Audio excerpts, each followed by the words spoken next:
मैं Atul Jain Hindi news channel नेता 24/7 channel पर आप सबका हार्दिक स्वागत करता हूं।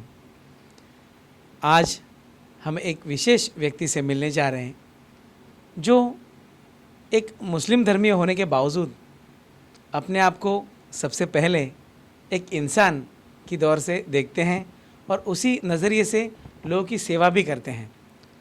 तो ऐसे हमारे अंधेरी पश्चिम विधानसभा के यूसुफ खान साहब, जिनको लोग वाईके जी के नाम से जानते हैं और पिछले कई सालों से वो भारतीय जनता पार्टी से जुड़े हैं।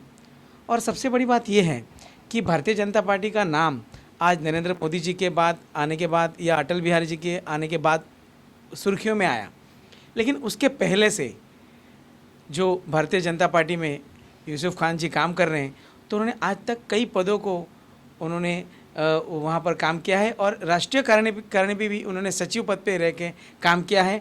उसके बाद महाराष्ट्र में भी उन्होंने अनेक पदों पे काम किया है।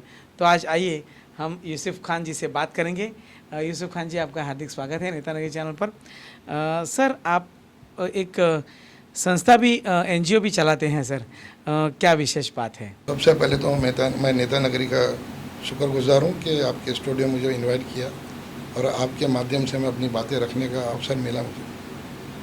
तो हमारी नेशंस प्राइड जो आज एक NGO है, जब हम 87 से उसके ज़रिए जुड़े हैं और काफ़ी अपने समाज के काम किए, जिसमें एजुकेशन फील्ड में भी काम किए हैं, अपलिफ्टमेंट के लिए भी किए हैं, हॉस्पिटल्स के काम किए हैं, कई अनाथ बच्चों के एजुकेशन के लिए हमने उनको प्रमोट किया है, धार्मिक स्थलों के काम किए, किसी भी धर्म का। तो यूसुफ खान साहब भारतीय जनता पार्टी से तो जुड़े ही थे, लेकिन उनके जो संस्था हैं उनके माध्यम से भी उन्होंने जैसे उन्होंने कहा बहुत सारे काम उनके संस्था के माध्यम से किए हैं। जैसे हम देखते हैं कि इस देश में बहुत सारी संस्थाएं हैं, अगर ना होती तो ये सरकार कितना काम लोगों का कर पाती, ये हम हमेशा आपके साथ बात शेयर करते हैं। तो इसी माध्यम से एक संस्था और है जो यूसुफ खान साहब जिससे जुड़े हुए हैं। यूसुफ खान साहब, आप इस संस्था से तो जुड़े हैं, लेकिन भारतीय जनता पार्टी से जुड़े सबसे बड़ा सवाल है। एक मुस्लिम होने के नाते आज हम देखते हैं कि कोई भी मुस्लिम धर्मीय का व्यक्ति हो तो कोई राष्ट्रवादी कांग्रेस या समाजवादी पार्टी से जुड़ता है, तो आप वहाँ से न जुड़ते हुए एक अलग जो हिंदुत्व का मुद्दा रखने वाली भारतीय जनता पार्टी है उसके साथ आप जुड़े, ये सबसे बड़ा एक मन में सवाल खड़ा करने वाला विषय है। सर, कैसे देखते हैं आप? नहीं, एक्चुअली ये लोगों में गलत फहमी है कि कांग्रेस मुसलमानों की पार्टी है या नेशनलिस्ट कांग्रेस मुसलमानों की पार्टी है, ये बीजेपी सिर्फ हिंदुत्व मुद्दा रखने वाली हिंदुओं की पार्टी है। ऐसा कुछ नहीं है। एक्चुअली मैं पूरा अध्ययन किया हूँ, इस देश में 650 साल से ज़्यादा मुग़ल शासन रहा है। 650 साल मुग़ल शासन रहने के बावजूद भी आज मुसलमानों की दुर्दशा ऐसी है कि मुसलमान सबसे पिछड़ा वर्ग रह गया। मुसलमान पॉलिटिकल विक्टिम रह चुका है। मुसलमानों को या तो मज़हब के नाम से लड़वाया गया या माइनॉरिटी के नाम से बंटवाया गया। आज देश में मुसलमान कोई टॉप मोस्ट कैडर में नहीं है। हालांकि कुरान की पहली आयत नुज़ुल इक़रा बिस्मि रब्बिकल खलक, यानी एजुकेशन को इस्लाम ने इतना प्रमोट किया, बढ़ावा दिया। हमारे मैसेंजर ऑफ गॉड मोहम्मद सल्लल्लाहु अलैहि वसल्लम ने फरमाया कि तुमको माँ की गोद से चीन जाना पड़े इल्म हासिल करने के लिए, इल्म करो। आज हमारी बदनसीबी है, ना मुसलमान IAS है, ना IPS है, ना डॉक्टर है, ना इंजीनियर है, ना नेवी में है, ना आर्मी में, ना एयरफोर्स में जितनी संख्या होना चाहिए। मुसलमान एक पॉलिटिकल विक्टिम रह चुका है। हालांकि अंग्रेज़ों से पहले मुग़लों का राज था, उसके बाद फिर हर जगह नवाबी स्टेट थे, उसके बाद भी मुसलमान पिछड़ा वर्ग क्यों है? ये पॉलिटिकल विक्टिम हुआ है।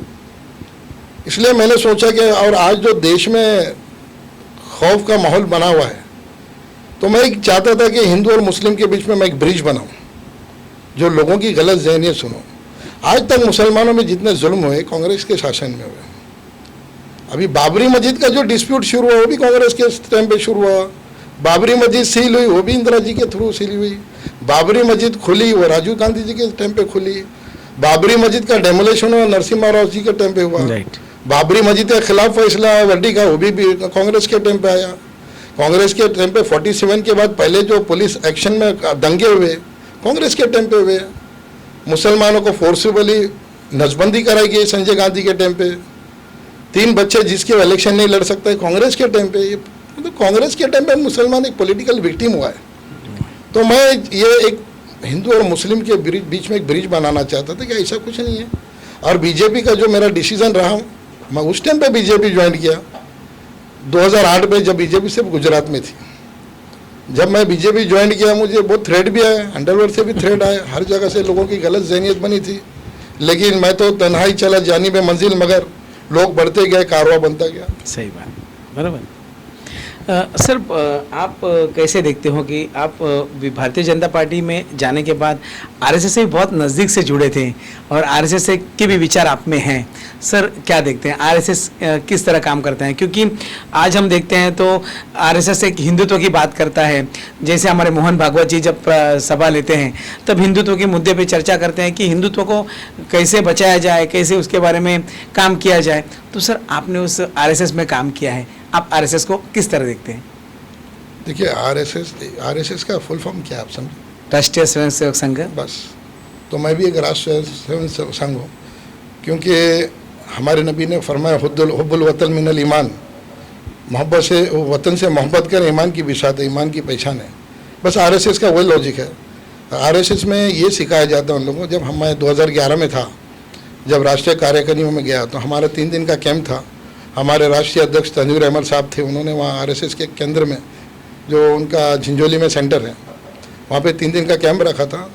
हमने आरएसएस की जो बातें सुनी है और जो आरएसएस को स्टडी किया, वही मैसेज दे रहे जो हमारे मैसेंजर ऑफ गॉड ने बोला है कि बुरे को बुरा मत बोलो, काणे को काला मत बोलो, लंगड़े को लंगड़ा मत बोलो, देश की सेवा करो। देश के लिए वो परेशान रहते हैं।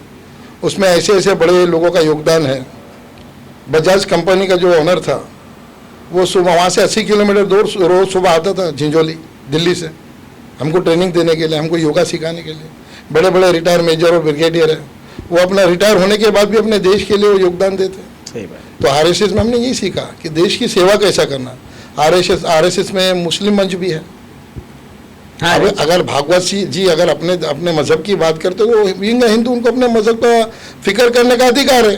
सही बात। मैं मुस्लिम हूँ, मैं जो भी साइटेशन जहाँ भी देता हूँ, मैं कुरान के साइटेशन देता हूँ, क्योंकि मैंने इस्लाम को एक्सेप्ट किया। मैं इस्लाम में पैदा हूँ तो मैं उसी के तौर तरीके बताऊँगा, तो उनको पूरा अधिकार है अपने हिंदुओं की बात रखने का, हिंदुओं की सुरक्षा का, हिंदुस्तान की सुरक्षा का। सही बात, बराबर। सर, आपने बहुत बड़ी बात कही, जैसे कि 70-75 साल हुए देश को स्वतंत्र हुए, लेकिन मुस्लिमों को सिर्फ यूज़ किया गया।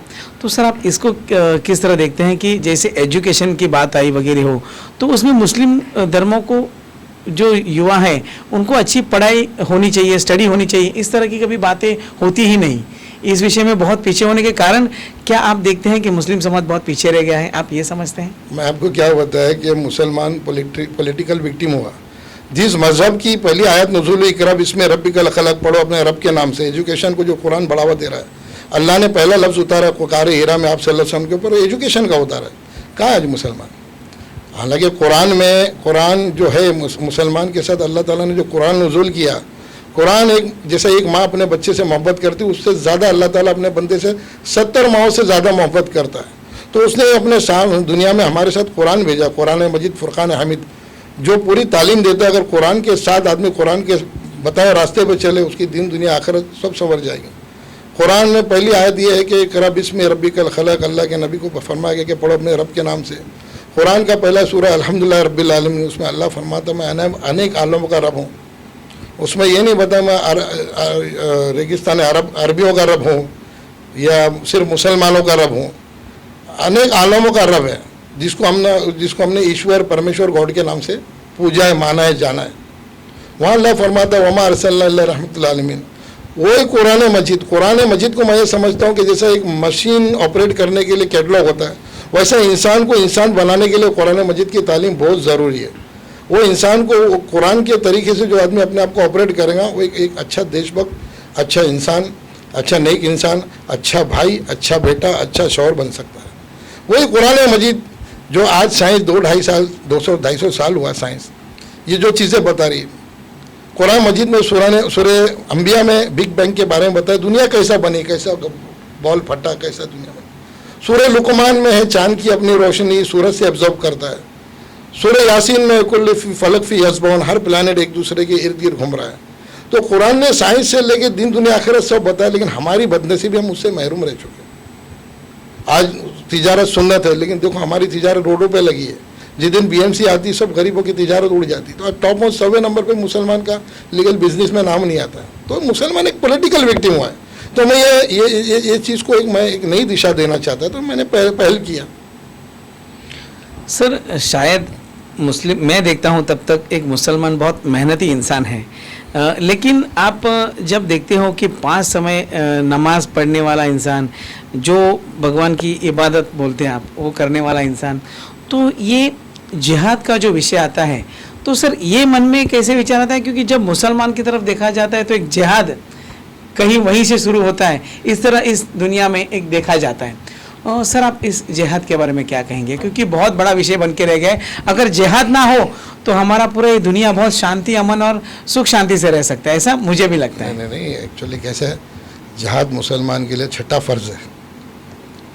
जैसे तौहीद, नमाज, रोज़ा, ज़कात, हज 5 फ़र्ज़ है, उसके बाद जिहाद छठा फ़र्ज़ है। ओके।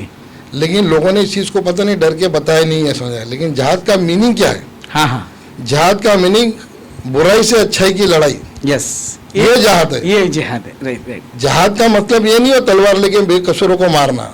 बुराई मेरे शरीर में है, मेरे शौक में है, बुराई मेरे को किसी को हट करने में है। और जिहाद इसको बोला जाता है। और शहीद उसको बोला जाता है किसी की हिफाजत करते हुए अपने प्राणों की आहुति देना, अपनी जान देना, वो शहीद है। सही बात है, बराबर। इस्लाम तो अमन परस्त मजहब है। वो ऐसे लफ्ज़ों का इस्तेमाल करने मना करता है कि किसी के दिल को चोट पहुंचे। किसी पे मजाकिया भी तुम एक मारने के लिए लकड़ी उठा दो तो फरिश्ते आप पे लानत भेजते हैं। बराबर है। तो जिहाद का मतलब क्या हुआ?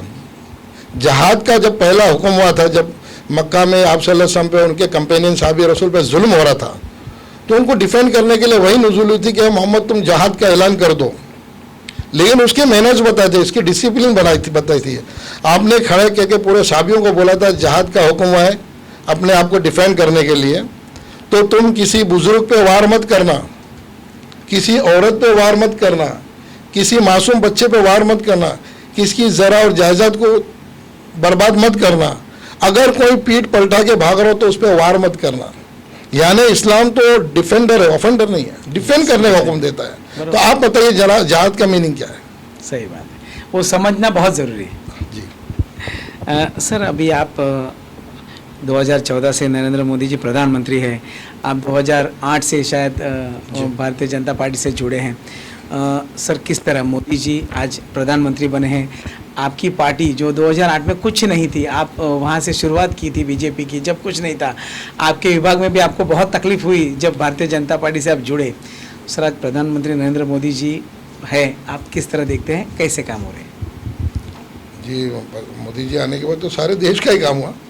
सबका साथ, सबका विकास, सबका खास तौर से मुस्लिम समाज के बारे में आप क्या कहेंगे? उन्होंने मोदी जी आने के बाद ये नीति बनी कि आज वर्ल्ड में आंख से आंख मिला के बात करने का हमको अवसर मिला।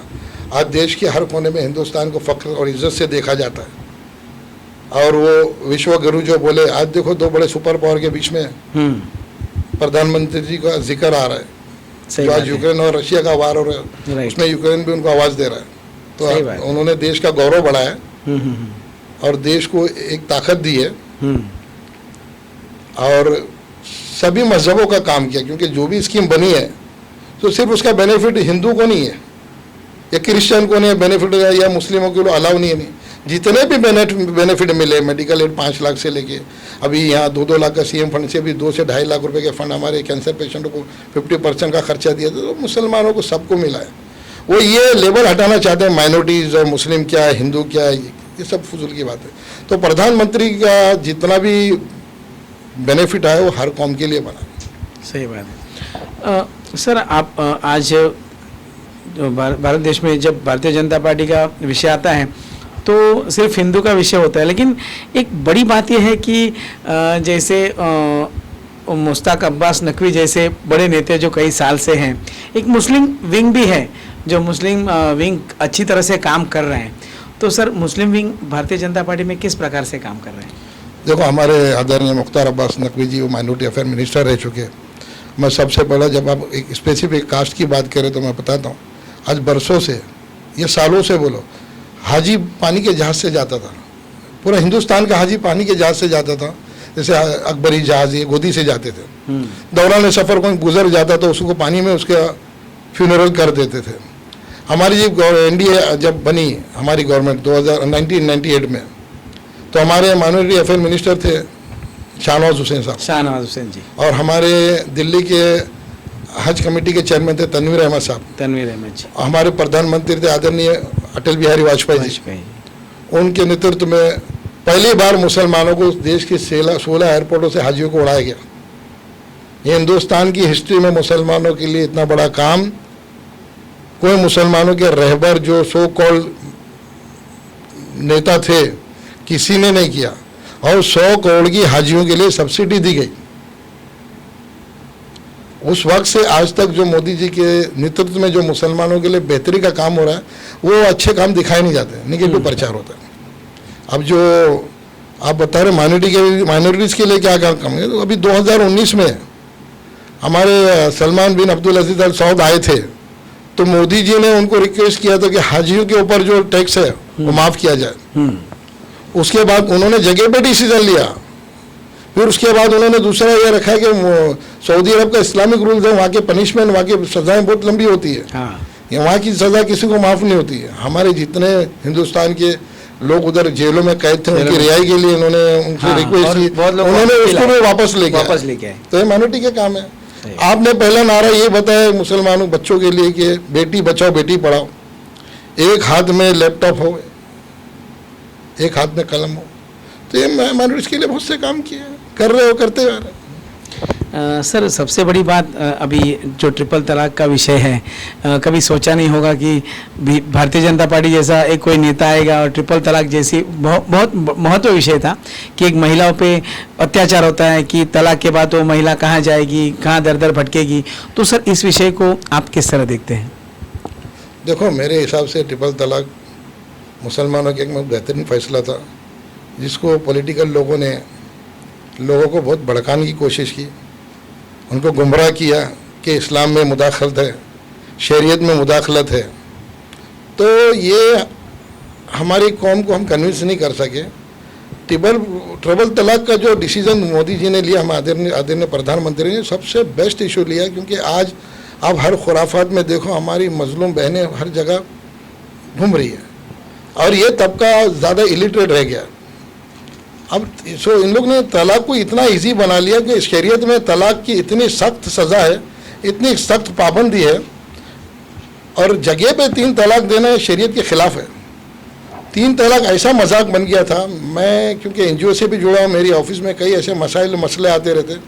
मैंने ऐसे ऐसे केसेस देखा हूँ, एक लड़की खुद 16 साल की, उसके गोद में 40 साल की बेटी, और उसकी तलाक हो गई। तो वो लड़की का क्या होगा, उसके गोद में जो लड़की, उसका फ्यूचर क्या होगा, आप ये समझिए, बताइए। और हमारा समाज जो है, एक बार औरत शादीशुदा हो जाए तो उसको एक अलग नज़र से देखते हैं, उसका फ्यूचर पूरा डिस्ट्रॉय हो जाता है। तो ऐसे कई केसेस हमारे पार्टी के वहाँ आते थे। इसमें बहुत गहरा सोच विचार करके लोगों की शिकायत के तौर पे मोदी जी ने देखा कि ये हमारी सरकार ने देखी ये बहुत बड़ी तकलीफ है, इसका निचोड़ क्या हो। तो फिर हमारी गवर्नमेंट ने सुप्रीम कोर्ट में केस डाला है कि ये इंस्टेंट ट्रिपल तलाक शरीयत के हिसाब से जायज़ है क्या। आर्टिकल 25 में जो प्रैक्टिस ऑफ रिलीजन, जो हदीस और कुरान की रोशनी में ये संविधान में हमको इजाज़त दी गई है, सुप्रीम कोर्ट ने उसका अध्ययन करके ये जवाब दिया, इंस्टेंट ट्रिपल तलाक un Islamic, so it is unconstitutional. शरीयत के खिलाफ है 3 तलाक, तो संविधान के भी खिलाफ है। तो रूलिंग गवर्नमेंट को इसका अधिकार है कि सख्त कानून बनाए। जब से मेरे ख्याल से बहुत परिवर्तन आया, लोग डरने लगे फौरी 3 तलाक देने पे। तो इसमें शरीयत में मुदाखलत कहाँ से? ट्रिपल तलाक कोई आलिम दीन से पूछो, फौरी तौर पर ट्रिपल तलाक अलाउ है कि नहीं है? कि शादी का एग्रीमेंट है, अगर वो औरत नहीं रहना चाहती है या आपकी दोनों के अंदर से मिसअंडरस्टैंडिंग हो गई है, तो पहले 1 तलाक दो, फिर मौका दो दोनों को सुधरने का, दुरुस्त होने का। और ये भी गलत प्रोपोगंडा प्रचार है कि भाई आदमी तलाक दे तो औरत रिलीज होती है। ऐसा नहीं है, औरत को भी इस्लाम ने ज़्यादा अधिकार दिए, वो खुला ले सकती है। अगर वो चाहे इनसिक्योर फील करे, उसका फ्यूचर मुस्तकबिल ख़राब हो रहा है, वो खुला ले सकती है। तो ट्रिपल तलाक मीन कि कोई इस्लाम में इंटरफेयर नहीं है, शरीयत के खिलाफ नहीं है, ये लोगों को गुमराह किया गया है, ये मुसलमानों के हक़ में, हमारी बेकसूर माँ बहनों के हक़ में बेहतरीन फैसला हो मुसलमानों के। सर, आप अभी आज अंधेरी पश्चिम विभाग में अमित साटम जी से जुड़े हैं, बहुत अच्छे यहाँ के जो आमदार हैं, तो उनके माध्यम से आप जो काम चल रहे हैं, तो आप उनके साथ जुड़े हैं। आप किस पोस्ट पे आज अंधेरी पश्चिम में काम कर रहे हैं? नहीं, एक्चुअली देखो, हमारे प्रधानमंत्री है, उनका बोलना ऐसा है कि मैं प्राइम मिनिस्टर नहीं, प्रधान सेवक हूँ। सेवक हूँ, काम करना मेरा धर्म है। मैं भी एक छोटा मोटा कार्य करता हूँ। मुझे पार्टी से बड़ी बड़ी पोस्टें मिली है, रिस्पॉन्सिबल पोस्ट। मैं महाराष्ट्र का महामंत्री रह चुका हूँ, सचिव रह चुका हूँ, उपाध्यक्ष रह चुका हूँ, और राष्ट्र कार्यकारिणी में रह चुका हूँ, नेशनल एग्जीक्यूटिव, राष्ट्र सेक्रेटरी रह चुका हूँ। और हमारे में कैसा एक छोटे से छोटा कार्यकर्ता, कैडर बेस्ड पार्टी है, वो बड़े मिनिस्टर का पावर रखता है, किससे भी काम करवाना जानता है और काम करना जानता है। तो पार्टी के आदेश पे हम लोग लब्बैक बोल के खड़े जाते हैं। तो अभी मैं बस जो खिदमत मिलती करते रहता हूँ। और मेरी सोच ये है कि मेरे को पोस्ट और पद की ज़रूरत नहीं है, और मैं कभी मीडिया पे आता भी नहीं ज़्यादा। भाई मेरा क्या योगदान है देश के लिए, मेरे बच्चों को भी मैं वही सिखाता हूँ। गिव एंड टेक पॉलिसी हम जन्म ले चुके हैं। एक्चुअली ये गलत प्रोपेगेंडा है कि बीजेपी में मुसलमानों को पोस्ट और टिकट नहीं दी जाती है, उनको सपोर्ट नहीं किया जाता। मैं 2008 में बीजेपी ज्वाइन किया। 2009 में हमारा बीजेपी शिवसेना के साथ अलायंस था 2009 में। तो हमारे में ऐसे जनता दरबार और भाड़े की पब्लिक नारे मार के इनको टिकट दो, उनका ऐसा नहीं चलता। ये बहुत डिसिप्लिन है बीजेपी में। हाँ। तो हमारे में जो जो उत्सुक होता है इलेक्शन लड़ने के लिए, सबको अधिकार है। छोटे छोटे कार्यकर्ताओं को अधिकार है। वो कोई वीआईपी घराने से हो, कोई मिनिस्टर का बेटा, ऐसा नहीं है। छोटे से छोटे कार्यकर्ताओं को अधिकार है कि वो अपना उत्सुक है, उसमें कैपेबिलिटी है, क्षमता है, तो जाके अपने मंडल अध्यक्ष के पास अपना नाम लिखाए। वो हमारे वहाँ जब इलेक्शन में प्रभारी होते हैं उनके सामने रखा जाता है कि इतने लोग उत्सुक है, ये अंधेरी विधानसभा से, गोरखपुर विधानसभा से। 2009 में हमारे मंडल अध्यक्ष थे भरत बारोट। उन्होंने मेरे से पूछा, तो मैं बोला मुझे भी शौक है इलेक्शन लड़ने, क्यों नहीं लड़ूँ मैं। तो मेरे सामने थे अरुण देव जी, सीनियर मोस्ट जंग संघ के टाइम से थे, डिप्यूटी मेयर रह चुके वो। और दूसरे एक थे डॉक्टर राजेश सर्वदे, वो आरएसएस से संगठन से हैं। हम 3 लोग का नाम किया। हमारे प्रभारी थे गोपीनाथ मुंडे थे, अरुण जेटली जी थे, तिलक भवन दादर में, बम्बई प्रदेश ऑफिस में। तो अरुण देव जी का जब नाम अनाउंस हुआ तो 2 वोट मिले थे उनको, जिसमें वो 2 वोट में एक मेरे विरोध जो वोट गिरा था, हमारी लोकेलिटी के एक मुस्लिम ने मेरे खिलाफ वोट दिया था। राजेश सर्वदे को 2 वोट मिले थे। जब मेरा नाम अनाउंस हुआ तो मेरे को 162 वोट मिले थे। बहुत बड़ी बात। Being a Muslim 160 vote purely सब हिंदू कार्यकर्ताओं के मिले थे। यानी आपका काम करने का तरीका लोगों को सबको पसंद है। तो मेरा मतलब कि एक क्रिकेट के स्टेडियम में भी कैप्टन वही खिलाड़ियों को उतारता है जो अच्छे रन बना सके, सही बात है, अच्छे ओवर रेस सके, अच्छी बॉलिंग कर सके। आज हमारे समाज में प्रॉब्लम क्या है, हम लोगों ने पॉलिटिक्स को मजहब से जोड़ा है। हमारे दादा परदादा से पूछ लो, उनकी कुंडली में तो कांग्रेस को वोट देते थे, मैं भी कांग्रेस को वोट दूंगा। ये गलत ज़हनियत बनी हुई है, सिजरा बना हुआ है, ऐसा नहीं है। तो हमारी कुछ दिक्कत है, हमारे मुस्लिम भाई जो अभी देखो मेरे आने से बहुत परिवर्तन आया। अभी 2019 के इलेक्शन में लगभग 8 से 9 हज़ार वोटर्स ने, मुस्लिम वोटर्स ने हमारे अंदर अमित साटम को वोट दिया। बहुत बड़ी बात है। तो ये हमारी पहल थी और उनकी मेहनत थी। बराबर है। अभी बहुत से लोग ये तंज किए, हमारे कुछ उलमा है कुछ, कि भाई एमएलए अमित साटम बीजेपी का है तो तुमको क्या उससे बेनिफिट मिलता है। तो मैं पहले तो ये क्लियर कर दूं कि एमएलए किसी पार्टी का नहीं होता है, उसको लोक सेवा लोग चुन के लेके आते हैं। सही बात है। और हमारे आदरणीय प्रधानमंत्री का नारा है सबका साथ, सबका विकास, सबका विश्वास।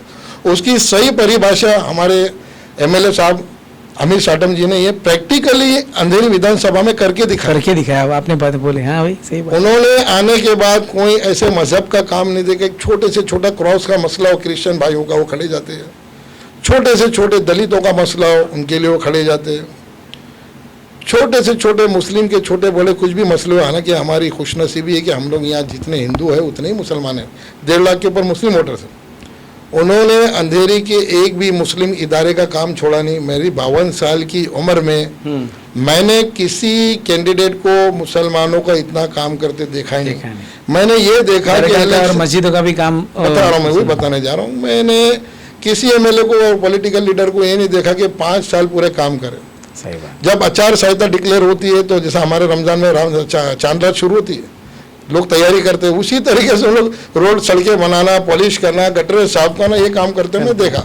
तो मैंने भी ये सोचा था कि भाई नेताओं की परिभाषा ये होती है जो बचपन से मैं देख रहा हूँ।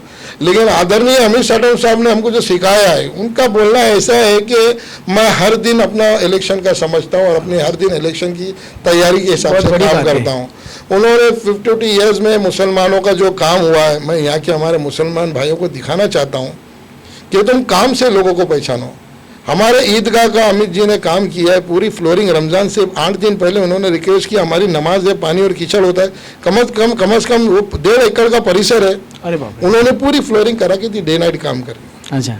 हालांकि किसी भी काम का फंड डाले तो 2 से 3 महीने का पीरियड जाता है। उन्होंने अपने पर्सनल फंड को यहाँ के वहाँ घुमा के वो काम करके दिया।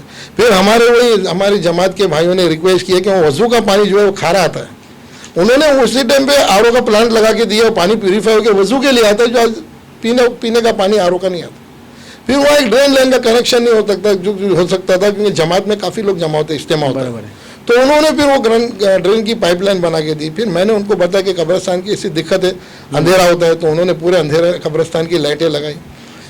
अंधेरी में जितने मस्जिद है, सबसे पुरानी मस्जिद अजमेरी मस्जिद, उसका पूरा परिसर बना के दिया। और हमारे जो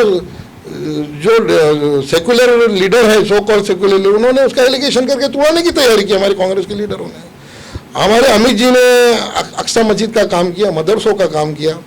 उन्होंने यहाँ तक के लोग बाबरी मस्जिद के लिए लड़ रहे हैं। हमारे अंधेरी में पत्रे वाली चाल में 1954 की एक मस्जिद है, फारूका मस्जिद, जो वहाँ का मुस्लिम लीडर है, वहाँ डीपी दिमाग में रोड में उसको प्लान में नहीं दिखाया, उसको तोड़ने की कोशिश किया, क्योंकि मस्जिद के ऊपर फिर एफएसआई कंज्यूम नहीं कर सकते हमारे। तो अपना दुनियावी प्रॉफिट देख के आखिरत भूल गया वो।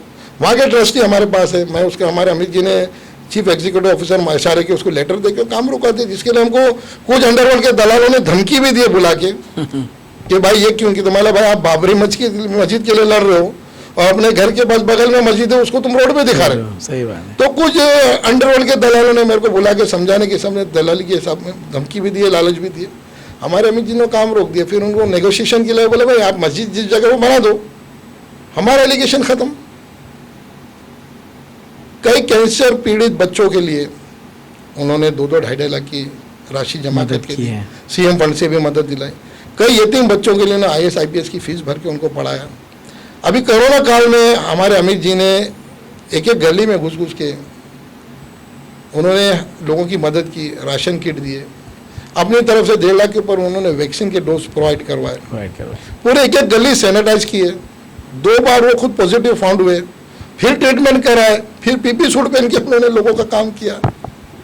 तो कौन सी फील्ड में उन्होंने काम नहीं किया? वो सबका साथ, सबका विकास, सबके विश्वास की परिभाषा। एक यूसुफ खान के जुटने से एक कम्युनिटी को इतना फायदा हो रहा है, बहुत बड़ी बात है। तो क्यों आप सब आगे आके लब्बैक करके तो देखो तो सही, क्योंकि हदीस में आजमाओ को आजमाना हिमाकत। हमने आज बरसों से कांग्रेस को आजमाए भाई, सही बात है, तो तुम इनको भी आजमाओ। नहीं, काम किया है तो बात तो जरूर होगी। अमित साटम जी ने काम किया है, जैसे जू के समंदर पे जो परिस्थिति थी और आज का जो समंदर का विभाग है, बहुत बड़ी बात है, बहुत अच्छा दिखता है, ब्यूटिफिकेशन दिखता है। हर गली हर सड़क में उन्होंने डेकोरेटिव लाइट लगाई और बहुत शौकीन आदमी है और बहुत ईमानदार आदमी है और बहुत ऑनेस्ट आदमी है। मैं प्राउड फील करता हूँ कि अंधेरी के लिए ऐसा MLA आया है मेरी लाइफ में। सही बात है। दूसरी बात यह है कि फिर हमने उनके लिए हमने भी तारीख लिखी है। क्या हो गया, 2014 के जब चुनाव डिक्लेयर हुए थे तो सडनली युति टूट गई थी। तो बीजेपी के पास इतना बड़ा इंफ्रास्ट्रक्चर नहीं था और हमारे पास पोलिंग एजेंट तक नहीं थे। तो हमने 162 मुस्लिम दाढ़ी और बुरखे वाले पोलिंग एजेंट दिए, भारतीय जनता पार्टी। क्या बात है, बहुत बड़ा विषय है। तो इसलिए लोगों को चाहिए भारतीय जनता पार्टी में जुटे। आज हमारा देश सुरक्षित रहेगा तो हमारे बच्चे सुरक्षित रहेंगे, वरना लोगों को देखना चाहिए यूक्रेन की क्या हालत है, सही बात है, सीरिया लीबिया की क्या हालत है, इराक की क्या हालत है। अब मैं वो बात कहना चाहता हूँ कि आपने इस 16 तारीख को जो हनुमान जयंती थी तो बहुत विशेष कार्यक्रम लिया था। हनुमान जयंती के अवसर पर वहाँ पर जो भक्त आते हैं आपके विभाग में कुछ मंदिर के दर्शन के लिए, तो आप लोगों ने वहाँ पर फूड का इंतज़ाम किया था लोगों को बांटने के लिए। बहुत बड़ी बात है, एक हिंदू और मुस्लिम का एक अच्छा मैसेज। आज के समय में जब राज ठाकरे जी गुड़ी पड़वा के दिन जो भाषण करते हैं, वातावरण एक अलग तरह से गरमाया हुआ है, लेकिन आपने इस हनुमान जयंती को खुद ने सेलिब्रेट किया है सर, क्या बात, बहुत बड़ी बात है। इस्लाम में ऐसा है कि अगर तुम किसी गरीब लड़की की शादी करा दो, एक हज का मकबूल सौदा, हज के पैसे से तुम उसकी शादी करो दो। Charity begins at home. इस्लाम में ऐसा है कि एक मस्जिद बनाने का जो सवाब है, उससे 100 गुना ज़्यादा सवाब किसी पड़ोसी की, रिश्तेदार की, गरीब की मदद करना है। इस्लाम में जो रोज़े हमारा और फाका अल्लाह के पास नहीं जाता। एक मुसलमान को ये बता कि किसी भूखे की भूख का एहसास करो, फिर भूख क्या होती है, लोगों की पीड़ा समझो। इस्लाम इतना नाजुक और सॉफ्ट मज़हब है, इंसानियत का पैगाम देता है। तो हमारी संस्था अल्हम्दुलिल्लाह आज से ही काम नहीं कर रही है। हम लोग 93 के दंगों में बहुत काम किया। डोंगर पे 5-6 मंदिरें हैं, राइट, और गावदेवी मंदिर वगैरह 5 तक का भी हिंदू भाई नहीं रहते हमारे। हमने पूरे मंदिरों की सुरक्षा दी, देखभाल की। एक भी वहाँ के लोगों ने मंदिर पे पत्थरबाजी नहीं की। हिंदू मुस्लिम साथ में बैठे हुए थे, साथ में लंगर खाए। हमने कई अनक्लेम बॉडी है, मैं पिक्चरें निकालता नहीं, कुछ है, उनको खुद क्लेम करके उनका हिंदू बॉडियों का फ्यूनरल करते अपने खर्चे। आज भी कोई भी अनक्लेम बॉडी है उसका। हमने कई हिंदू बच्चों को शिक्षित किया, बहुत बढ़िया। लेकिन हमारे में ऐसा बोला गया कि सीधे हाथ से करो तो उल्टे हाथ को पता नहीं चले। सही बात, हर धर्म में यही हाँ, कहते हैं, लेकिन एक नेता का मैंने एक भाषण सुना था। उन्होंने बोला था हर धर्म में, हर मजहब में सीधे हाथ से दान करो तो उल्टे हाथ को पता नहीं चले। नहीं चले, सही बात है। क्योंकि मरने के बाद इसका अजर लेना, हमको स्वर्ग में जाना है, जो भी ऊपर वाला दे। लेकिन पॉलिटिकल मजहब में से एक हाथ से करो तो 10 हाथ को दिखाओ, ताकि उन तक मैसेज है, इसका अजर हमको यहाँ लेना है। सही बात। तो हमने अभी शुरुआत की दिखाने की। क्या है, हमारे गणेश भक्त, सॉरी हनुमान जयंती के भक्त सब गर्मी, शिद्दत की गर्मी थी, माहौल देश का इतना बिगड़ा हुआ था। तो हमारे वो कार्य को जो हामिद जी ने हमारे ऊपर बिगैर मजहबी भेदभाव करके हमारी कौम के 8 साल से वो काम कर रहे हैं। छोटे से छोटे उनके विभाग के जो लोग मर जाते हैं उनके प्रोसेशन में शरीक होते हैं, दुख बीमारी में उनके शरीक होते हैं, उनके शादियों में शरीक होते हैं, बगैर भेदभाव की वो बच्चों की फीस भरते हैं। मुस्लिम बच्चों की आईएएस बच्चे बन रहे हैं, मैं उनके नाम नहीं बताना चाहता, आईपीएस बच्चे बन रहे हैं, राशन जाता है उनका। पूरे लॉकडाउन में राशन किट दिए गए। तो हमारा भी इंसानियत के नाते एक फ़र्ज़ बनता है कि ये जो आज आपसी स्वभाव बिगड़ रहा है देश का, कुछ लोग उसको बिगाड़ के बदनाम करना चाहते, तो हमने दिखाया कि भाई नहीं, हम सब एक है। सर, ये हनुमान जयंती का उत्सव जो आपने मनाया, फर्स्ट पहली बार किया कि इसके पहले भी आपके? नहीं, पहले भी किया, लेकिन हम उसको मीडिया में नहीं डाले। मैं क्या बताया कि हम 93 से सब ऐसे काम करते हुए आ रहे हैं। बरोबर, हाँ, हर त्योहार और करना चाहिए। हम पहले इंसान है। सही बात है। मेरा ये मैसेज है कि भाई हिंदू भाई पूजा कर रहा है, मुसलमान नमाज पढ़ रहा है, ऊपर वाले की आराधना कर रहा है, बरोबर है, कोई गलत काम नहीं कर रहा है। कोई ईश्वर के नाम से पहचानता है, कोई परमेश्वर के नाम से, कोई गॉड के नाम से, कोई अल्लाह के नाम से, कोई वाहिगुरु के नाम से। तो सबसे पहले इंसान है, फिर अपनी अपनी भक्ति कर रहे हैं, करे अपने। सर, आप देख रहे हैं कि जैसे एक गुड़ी पड़वा का दिन था, महाराष्ट्र नवनिर्माण सेना के अध्यक्ष राज ठाकरे साहब ने कहा, अचानक से एक मुद्दा गरमाया गया कि जो मस्जिदों के ऊपर स्पीकर हैं वो आने वाले 3 तारीख तक नहीं हटाए गए। तो फिर उन्होंने आदेश दे दिया है उनके कार्यकर्ताओं कि हमारे जहाँ जहाँ पे ये अजान होगी वहाँ पे हनुमान चालीसा होगा। तो सर, आप किस तरह देख रहे हैं, क्योंकि मौसम बहुत गरमाया हुआ है और आने वाले 3 तारीख के बाद क्या होगा, ये सबसे बड़ा सवाल सबके मन में, चाहे वो हिंदू या मुसलमान, हर एक के मन में ये विषय आज घर करके बैठा है कि होने वाला क्या है। आप यूसुफ भाई कैसे देखते हैं? देखो, पहली बात तो मैं ये बताऊं कि हमारी बदनसीबी, हमने अजान की फजीलत को लोगों तक बयान नहीं किया, वरना हिंदू मज़हब इतना श्रद्धा और आस्था वाला है। दूसरी बात, दुनिया के हर कोने में हर लम्हे अजान हो रही है, सेकंड, और जब तक दुनिया चलेगी अजान बंद नहीं होगी, पहली बात। दूसरी बात यह है कि इस्लाम फरमाता है लकुम दीनुकुम वलियुद्दीन, लकुम दीनुकुम वलियुद्दीन, मेरा दीन मेरे साथ, तुम्हारा दीन तुम्हारे साथ। मैं आदरणीय राज ठाकरे जी के ये जो उन्होंने भाषण दिया उससे बहुत खुश हूँ, क्योंकि अल्लाह ताला ने जो 18,000 मखलूक बनाया, दुनिया में कोई भी फजूल चीज़ नहीं बना। उन्होंने एक इतना ये मैसेज दे कि इतना बड़ा प्लेटफॉर्म बनाया हिंदू और मुसलमानों के बीच के भेदभाव को दूर करने का, कि हमारे हिंदू भाई हनुमान चालीसा का पाठ करेंगे मस्जिदों के सामने बैठ के, तो मैं हर मुसलमान भाइयों से ये अपील करूँगा कि उनकी मेहमान नवाजी करें, क्या बात, उनसे मिले, उनको ठंडा पिलाए, उनके अखलाक जाने, उनके हनुमान चालीसा के पाठ को समझे और उनको भी तुम दावत दे कि इस्लाम का मैसेज क्या है, उनको भी काफिले में शरीक करे, उनको भी 3 दिन की जमात में दाखिल करे, ताकि ये फितना हिंदुस्तान में ख़त्म हो जाए कि अज़ा क्या, पूजा क्या, हनुमान चालीसा क्या, मोहब्बत बढ़े, अखलाक बढ़े, खुलूस बढ़े। हमारे नबी जब गुजरते थे तो एक यहूदी औरत उन पर कूड़ा फेंकती थी, इसको रहमतुल आलमीन बना गया, सारे आलम के लिए मर्सी बना के भेजा अल्लाह ताला ने। वो कूड़ा फेंकने वाली औरत कई दिन नजर नहीं आ रही थी, आपने पूछा वो माजी किधर है, तो बताया गया कि वो बीमार है, तो आप उसकी आयदत के लिए गए और अल्लाह से गिड़गिड़ा के लिए उसके दुआ शिफा किए। इस्लाम वो मैसेज है कि हम सब, हमारे हिंदू भाई भी गैर मजहब हमारे भाई है। इस्लाम में क्या बताऊँ, लफ्ज़ों से भी किसी को चोट पहुंचाने का हुक्म नहीं देता है। सही बात। तो अगर राज ठाकरे जी ने इतना बड़ा ऐलान किया है तो ये काम होना चाहिए। इसमें जो छोटी मोटी मिसअंडरस्टैंडिंग दूर हो जाएंगी, मोहब्बत अखलाक बढ़ेंगे। तो सर आपने बात सही कही, लेकिन आज आप किस तरह देखते हैं कि इस विषय को राज ठाकरे साहब ने जो लिया वो क्यों लिया होगा? ऐसी क्या परिस्थिति आई कि जैसे उन्होंने दूसरे एक सवाल में ऐसे जवाब दिया कि जो अजान होती है उसके वजह से आजू बाजू में जो रहने वाले लोग हैं उनको तकलीफ होती है, हॉस्पिटल है उनको तकलीफ होती है, ये सब विषय उन्होंने बताए।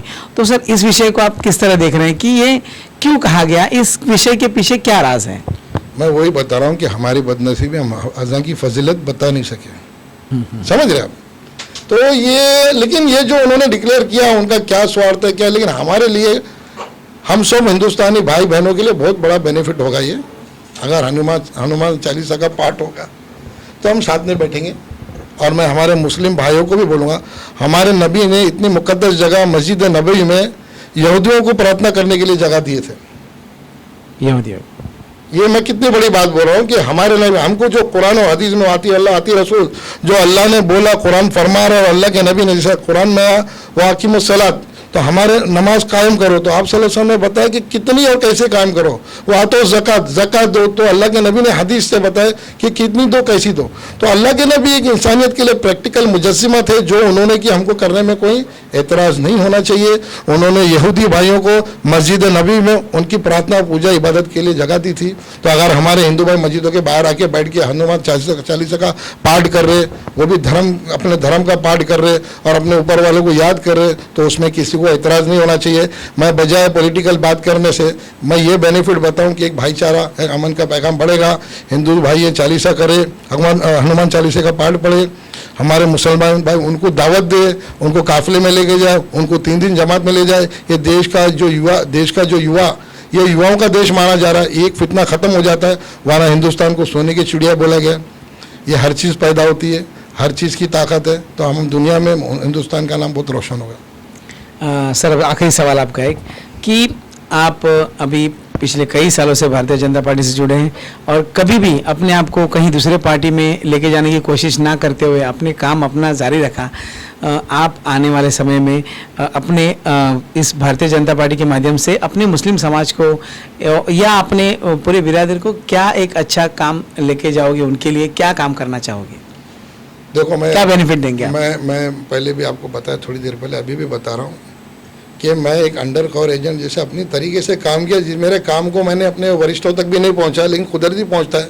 बीजेपी में एक ये डिसिप्लिन है और हर आदमी का एक स्वार्थ होता है, कोई खैरत भी देता है तो इसका पुण्य लेंगे, लेकिन मैं स्वार्थलेस काम किया हूँ कि देश के लिए मेरा योगदान क्या।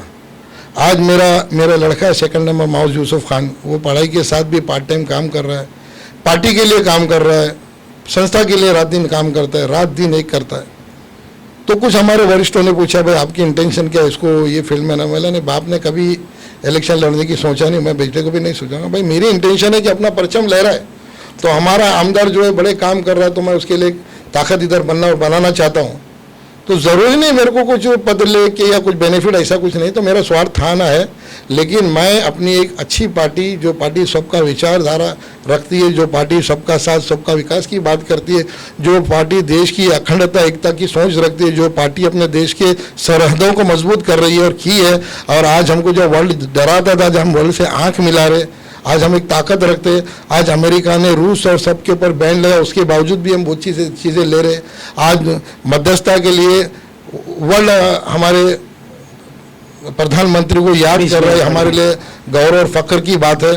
तो मैं मुसलमानों से चाहूँगा, हदीस का मफहूम है अजमा को अजमाना हिमाकत। आप लोग ने और पार्टियों को बहुत आजमाए हैं, आप एक बार सब मिल के अनअपोज बीजेपी का सपोर्ट करें और देश की सेवा करें, वतन की खिदमत करें, अपने बच्चों को भी आला से आला तालीम दे। आज जितने भी बच्चे, आप आरएसएस की बात करें तो आरएसएस में जितने भी शिक्षित है वो या आर्मी में है या नेवी में या एयरफोर्स में। छोटी सी मिसाल बताऊंगा, हमारे इंद्रेश जी, हम जब ट्रेनिंग लेते थे तो इंद्रेश जी भी वहाँ आके हमको कुरान का अध्ययन बताते थे। इंद्रेश कुमार जी वो आरएसएस के बड़े लीडर है। हमारे एक चंदू पेन के नागपुर के मेरे से मिलने आए थे। एक छोटा सा उन्होंने सोचा, कार्यकर्ता जुड़ा, पर्सनली मेरे से मिलने आए थे, कुछ विषय पे मेरे से खुलासा किए। तो मिलीनियर में हमारी मीटिंग हुई।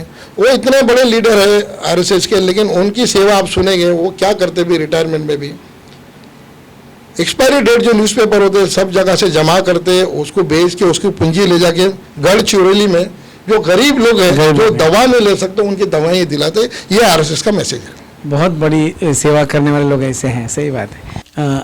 यूसुफ जी, सबसे बड़ा सवाल आपसे ये है कि इस्लाम धर्म क्या मुगलों के ज़माने से हमारे इस हिंदुस्तान में है? मैं बड़े अफसोस के साथ कहना पड़ रहा है कि आज हमारे देश में कई लोग इतने गुमराह हैं। इस्लाम धर्म, बहुत से लोगों को ये पता है कि भाई केरला में मालिक बिन दिनार एक साहबी है, जब से है। तो साहबी किसे कहते, जो companion of messenger of God के साथ जो थे। अगर वो मालिक बिन दिनार की जो वहाँ पे मज़ार शरीफ है केरला में, वो उनके साहबी थे जब आए, तो इसका मतलब 1450 साल पहले इस्लाम धर्म आया। लेकिन मैं आपके नॉलेज के लिए, बहुत से मुसलमानों भाइयों को भी नहीं मालूम है, लुधियाना से 100 किलोमीटर दूर में सिरहाद एक जगह है, सिरहाद शरीफ, पंजाब में आता है। वहाँ 14 पैगंबर आराम फरमाए, नबी इकराम। अकॉर्डिंग टू इस्लाम हमारे नबी आखिरी मैसेंजर थे मोहम्मद सल्लल्लाहु अलैहि वसल्लम। उनसे पहले, उनके बाद कोई नबी नहीं आया, तो ऑब्वियसली उनसे पहले आए हुए थे। दूसरी बात, हमारे नबी रसूलुल्लाह सल्लल्लाहु अलैहि वसल्लम फरमाते थे कि हिंद से मुझे ठंडी हवाएं आती हैं। और सब में इम्पोर्टेंट बात मैं ये बताना चाहता हूँ कि जब दुनिया का निज़ाम बना, जिसको अल्लाह ताला ने, सब में पहले पैगंबर जब हेवन से, जन्नत से उतारे गए, आदम अलैहिस्सलाम, वो श्रीलंका में उतारे गए। बाद में दुनिया और सृष्टि बनी, उनका 5 फुट 7 इंच का तो फुटप्रिंट अभी भी है। According to Buddhism, Hinduism, Christian सभी इस बात को मानते हैं। तो ये बात मेरे हिसाब से सरासर गलत है कि इस्लाम को मुगलों ने लाया। उस आज़ादी की लड़ाई में इनकलाब का नारा भी मुसलमानों ने दिया था। आज भी इंडिया गेट में 53,000 मुसलमान शहीदों के नाम है। हिंदुस्तान के तिरंगे का पहला जो डिज़ाइन देने वाली सुरैया तैयब जी 1947 में उन्होंने ये दिया। तो हिंदुस्तान में हमारी कुर्बानी ने, हमारी बदनसीब, बहुत से मुसलमानों ने भी ये गलती की है, हिंदुस्तान को अपना नहीं समझा, अपना हक नहीं जताया। वरना आज सरकारी जगह पे जिसके पास 87 का 90 का प्रूफ हो, 94 का अभी तो 2011 का प्रूफ हो, तो उसको हक मिल रहा है। और जिनकी हज़ारों साल की तारीख है और जिन्होंने आज़ादी के लिए जामे शहादत पी चुके, वो बदनसीबी से पाकिस्तान की जीत पे फटाकड़े फोड़ रहे। जो पाकिस्तान आज इतना मजबूर है कि हमारे पाकिस्तान के प्रधानमंत्री जाते जाते इंडिया की तारीफ करके कर गए। सही बात है, समझ रहे इमरान खान जी, ठीक है ना? सही बात। तो ये खुलासे है, बस कुछ हमारे लोग खुल अपनी राजनीति चमकाने के लिए न खुद के खुल के बोल रहे हैं, न बता रहे। इसमें बेचारे मजलूम लोग जो हो, वो जज्बात हो के भय करें। तो मेरी सबसे वापस ये रिक्वेस्ट है, गुजारिश है कि अपने देश के लिए मोहब्बत पैदा करो, अपने वतन के लिए मोहब्बत पैदा करो, अपने वतन के वफादार बनो, अपने वतन के लॉयल बनो। अल्लाह के नबी ने फरमाया, हुब्बुल वतन मिनल ईमान, हमारे वतन के लिए से मोहब्बत करें ईमान की विशात है। सही बात है। तो यही बात है कि इस्लाम क्या कुछ सिखाता है वो भी समझने की बात है, क्योंकि हर धर्म, हर समाज में एक ही बात है कि सिर्फ लोगों के लिए, जो लोगों की सेवा करो और कोई भी बुरा काम ना करो। ये हर समाज में, हर जाति धर्म में कहा गया है, लेकिन इसे इंसान कब समझेगा, ये एक सवाल हर एक के मन में आज भी बैठा है। Thank you. तो आज सचमुच आप लोग भी सोचते रह गए होंगे कि इंटरव्यू कुछ अलग तरीके से इंटरव्यू हमारा हुआ है कि एक इंसान अगर बहुत अच्छा लगा जब यूसुफ भाई आपने कहा कि अगर राज ठाकरे जी ने कहा है कि जहां अजान जोरों से चलेगी तो वहाँ हनुमान चालीसा का पाठ चलेगा, तो हमारे लोग वहाँ जाकर उनको कुछ ना कुछ मदद करेंगे या कुछ बांटेंगे। जी, जरूर बहुत बड़ी बात है कि एक प्यार से सब बातें हो सकती हैं, ना कि लड़ाई झगड़े से। तो यही बात एक इंसान किस तरह से होता है, इंसान के पहरावे पे न जाते हुए, ये यूसुफ भाई आपने बहुत बड़ी बात कही। और आज के इस एपिसोड से हम ज़रूर लोगों को ये बताना चाहेंगे कि पहले तो इंसान बनो, फिर हर जात और धर्म पे आप बात कर सकते हो। तो बस मैं आज यूसुफ जी आप यहाँ पर आए, हमारे साथ चर्चा की, आपका बहुत बहुत धन्यवाद। Thank you. मैं अतुल जैन, हिंदी न्यूज़ चैनल नेता 24/7। Thank you.